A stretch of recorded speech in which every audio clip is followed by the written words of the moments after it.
खालील वाक्य वाचा. मी पुस्तक घाई नव्हती.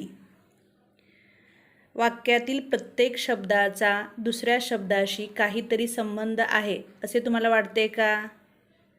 आता पाहूयात. काय नव्हती? तर घाई नव्हती. कोणाला नव्हती? उत्तर मला नव्हती.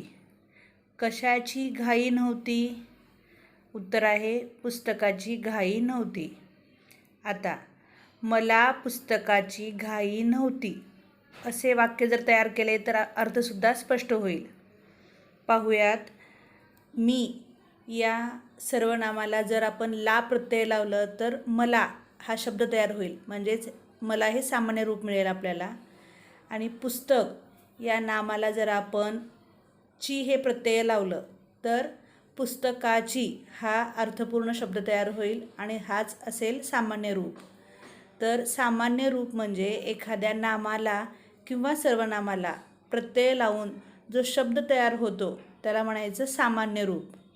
तर आपण एक खेळ खेळूया. इथे पुढे एक शब्दाची पोटडी दिलेली आहे. शब्दाच्या पोतडीत 2 गटामध्ये खेळायचा आपल्याला हा खेळ.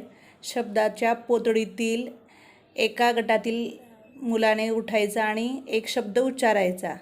दुसऱ्या गटातील एखाद्या विद्यार्थ्याने तो शब्द उच्चारून आला मंतर छू मंतर असं म्हणून त्या शब्दाचे सामान्य रूप सांगावे. सामान्य रूप तयार करता येणार नाही त्याच्यावर भेंडी चढेल आणि ज्याच्यावर भेंड्या कमी असतील तो जिंकेल. नाम व सर्वनाम यांना प्रत्यय न लावता एक अर्थपूर्ण परिच्छेद तयार करा.